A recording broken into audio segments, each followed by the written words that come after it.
Well, this is my friend Ronald Humphrey, and we're here in glorious Niagara Falls on a beautiful Saturday afternoon. What's the name of the street, Ron? It's the River Road. Yeah, River Road. Let me do a shot here of the River Road. Okay, you can see here. Here's a campground, Riverside Road Park. Let me. Heading up to Fort Erie. River Road heading towards Fort Erie, quite close to Fort Erie. Now what I'm doing here is I'm going to try to use the Where in the heck is it? I gotta learn this camera. Is it recording? Yeah, here we go. Zoom. It's Riverside Park. There's some people at a campground. Having a good time. And today is it the 4th of July or the 5th? 4th, isn't it? Yeah, the 4th of July. This is the American holiday. And there's a lot of people camping. I'll zoom in a little bit more. There we go. Fires going on. Some amazing close-ups of these camps. And over here we've got the, let me go backwards.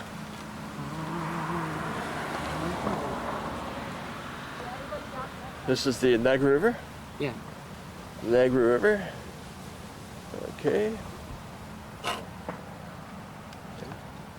Okay, my friend Ronald Humphrey. Oh God.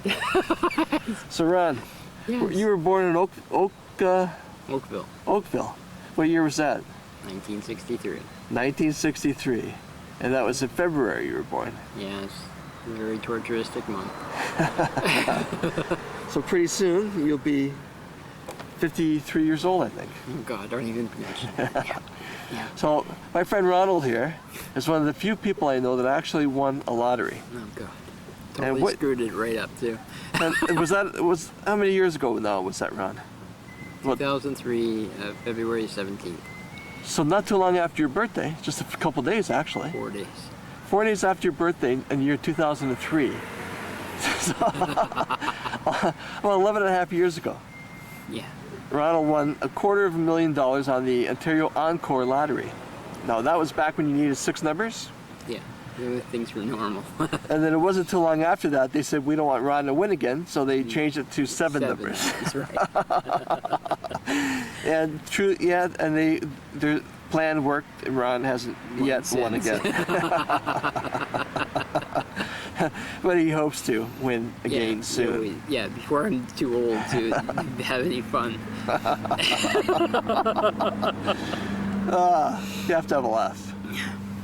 So Ron, tell me about your interest, your hobbies. I know that you're interested in electronics. Well, to a very minimum now, because an aquarium with very limited means can't do very much. But I can remember a time when you used to get the police scanners that you really enjoyed. Yes, I did when they were readily available, but now they don't exist. Radio Shack doesn't sell them, and Source doesn't sell them anymore. You have to get them online. Or used a Kijiji. No, you can buy them brand new. You can still buy them brand new? Oh yeah, online. Yeah. Okay, because they're not sold in local stores. And then there's a place called Radio World you can buy really high-end stuff. Oh, okay. And when you had these police scanners, you actually had some very interesting sessions where you would hear the casino guards talking. And I heard them Jimmy rigging the machine. So you were privy to some really interesting information that the general public didn't know about. Right. They fry the boards with extra electricity, so the machines won't work properly, and they'll still do their spinning wheels and everything, but they just won't pay out the jackpot.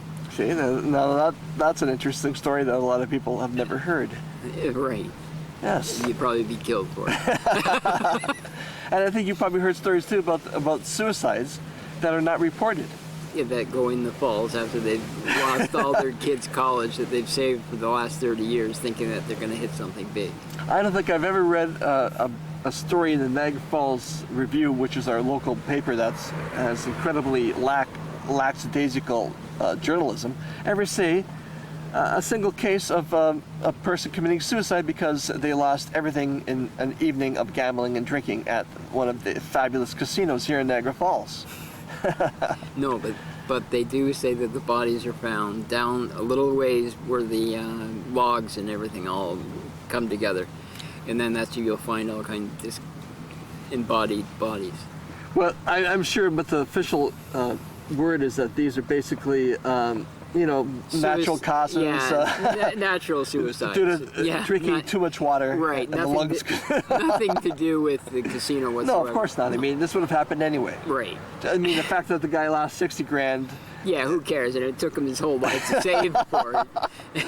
That's what's called circumstantial. Right. And he lost his wife because of it. And yeah. Yeah, I mean, it's obviously, it can't have anything to do with the casino. Yeah, absolutely not. Because in this city, everything is perfect. It's a wonderful clean water, we have wonderful clean streets. On July the 28th, we'll have fires 15 hours a day. Yeah, I mean, the air will be polluted, but I mean, I'm sure that the downtown area, or the area where the tourists are, will not be polluted. Yeah. That'll be kept pristine. They'll probably have special air scrubbers that are invisible to make sure the tourists are happy. Right.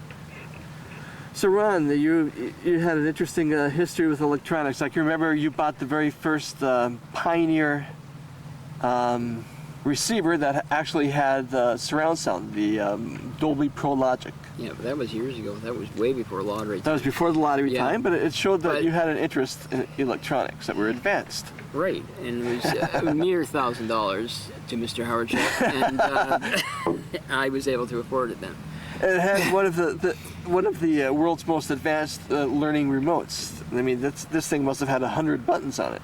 It did. You could run NASA with this remote And control. worst of all is I gave it up to to my wife's one of her relatives, and And the first thing he said is, "Where's the remote?" yes, that's exactly what he said.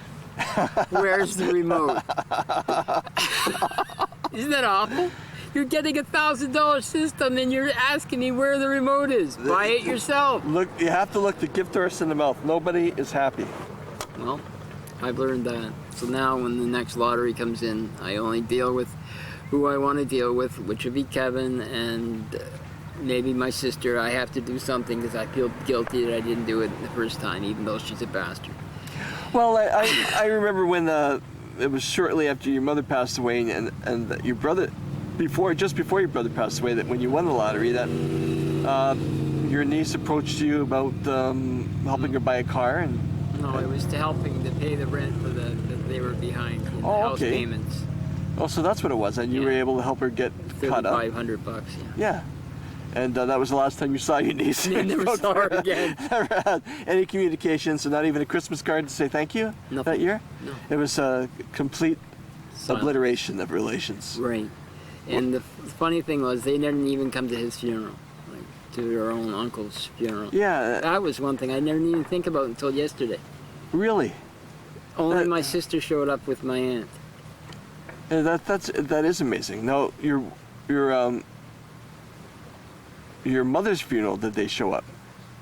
I don't know what happened there because she had her done as cheaply as possible, cremated, and she's on the farm where she didn't want to be in the first place.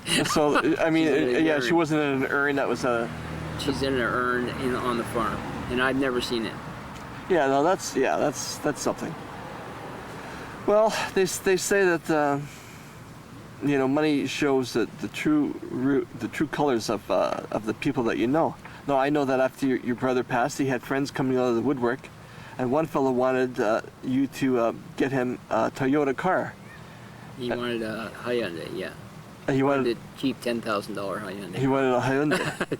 And then you said, well, what about a used car? And he didn't seem too keen about that. Well, he was kind of eyeing my Lincoln for a bit, but I think I remember it may have been the same fellow, whereas you advanced him some cash and then he said it was in a brown paper bag and he lost it in the bus yes, terminal. that was a good one. I really enjoyed that immensely. I had given him $2,500 in cash, and I said, have fun. And I get a call about maybe 4 hours later. You won't believe what happened at the bus station. I put the money down, and it was gone. You think you can give me another $2,500?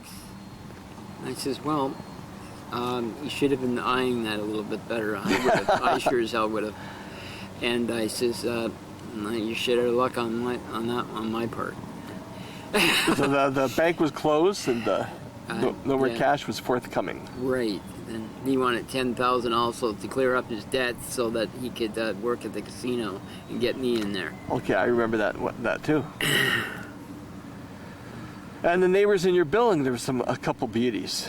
And there's one lady.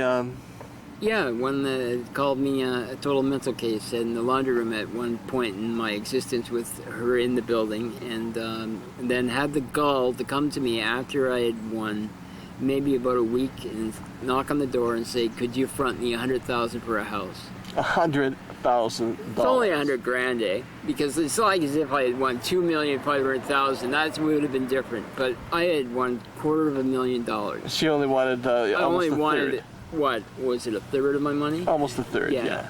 And then what would I do? I would have a contract signed, and then all she'd have to do is declare bankruptcy or something, and then I would be fucked.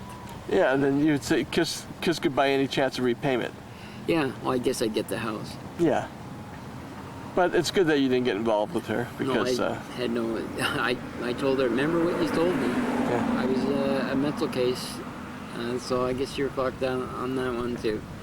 Yeah, you had to. But I also remember during the first days of the Heavenly Money, when you had this beautiful car that you imported from Florida, and the kids in the building, your next door neighbors' kids, were jealous and scraped the paint. They took a and this screwdriver. car was beautiful. They took a screwdriver and they reamed it. And that was a Lincoln Town car? Yeah, that was a... With a cloth roof? Yeah. Yeah. That was a Cartier. Yeah, it's beautiful. I mean, we're talking pristine, we're not talking not a mark on it. It was mint condition. Mint, pristine mint. From Florida. From Florida, no rust. High mileage, but still very body-wise perfect. Oh yeah, it was a beautiful car. Yeah, and it was just... How long did it stay beautiful? How many days was it before the vandalism occurred? 5. 5 days. So what you're telling me is you actually had 4 good days of non-vandalized vehicle ownership. I parked it. I said I wanted to spot up on top so I could watch it, and that's where it happened anyway. So. Yeah, full view of it, but these kids know how to operate. They probably were on their hands. They had to have taken something, some kind of a tool, some kind of etching tool, some kind of a, I don't know, chisel, and actually had taken it down to the metal. Well, I remember those scratches. It was terrible. They were deep. Very like a gouge, really, more than a scratch. Yeah. Yeah, an actual gouge. Yeah, and that had to have taken some work. It had to be someone strong, and it had to be someone that wasn't any fear at all, going up on the top and doing it. I just hope the kid didn't give himself carpal tunnel with the... Oh, he will when he gets old. The curse goes on when you get older. When you do evil deeds, it comes back to haunt you. Yeah. Yeah. Yeah. So I can also remember you were keen on getting a big screen TV, but there was a problem with the building in that the elevators were so small. It was almost impossible. Couldn't do it. To get like a huge 60-inch. Yeah. Because back in those days, that was big. 2003, 2004. Well, 2003 really, because we had almost the whole year. And it was also that kind that was a projection screen. Yeah. Right. It wasn't like the LED. They weren't the slim flat screens that could fit anywhere. These TVs were fat, like a foot and a half so deep. You would have had to have had a couple guys carrying this thing up the stairs. It's not going to happen. Yeah, so unfortunately, that was one area you weren't able to really get into, was the very big screen TV sets. Right. Due to the limitations. Limitations. Well, we did have fun with that one salesman at Future Shop when we were talking to him, and I kept saying, "Oh yeah, but don't worry, Ron. He'll give you tax-free, and don't worry, Ron. He'll give you free delivery, and don't worry, Ron. He'll throw in a VCR." And the guy was on. We had him on the ropes. We had a lot of fun with that character. Yeah, the glory days. I remember Ronald when he won the lottery. He treated me and